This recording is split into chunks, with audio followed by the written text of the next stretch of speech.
అనకాపల్లి జిల్లాలో శారదా నది ఉగ్రరూపం దాల్చింది. రాంబిల్లి మండలం వైలోవ గ్రామ సమీపంలో శారదా నది గట్టుకు భారీ గండి పడింది. వైలోవ సమీప గ్రామాలు ముంపునకు గురయ్యాయి.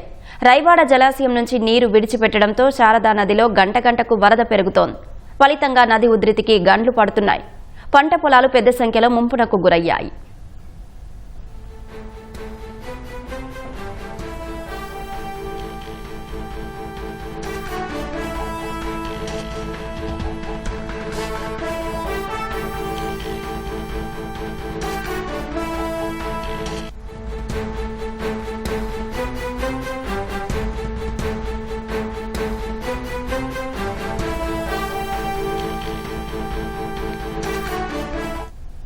రాంబిల్లి మండలం కొత్తూరు సమీపంలో మైనర్ శారదా నది ఒడ్డున పామాయిల్ తోటలో ఓ కుటుంబం చిక్కుకుంది. భార్య, భర్త, పిల్లలను కాపాడేందుకు సహాయక బృందాలు రంగంలోకి దిగాయి.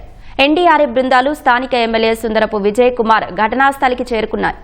వరద ముట్టడిలో ఉన్న కుటుంబాన్ని తాళ సాయంతో బయటకు తీసుకొచ్చాయి.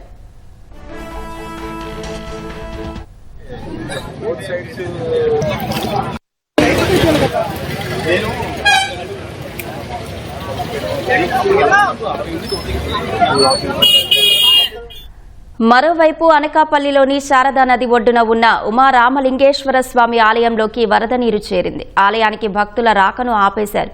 శారదా నది పరివాహక ప్రాంతాల్లో ప్రజలు అప్రమత్తంగా ఉండాలని అధికారులు హెచ్చరించారు. గణపర్తి వద్ద శారదా నదికి గండిపడిన చోట ఇసుక బస్తాలు వేసి రక్షణ చర్యలు చేపట్టారు. అనకాపల్లి, కసింకోట మండలాల్లో అనేక లోతట్టు ప్రాంతాలు జలమయమయ్యాయి. పంటలు నీట మునిగాయి. ముంపు బాధితులను అధికారులు పునరావాస కేంద్రాలకు తరలించారు.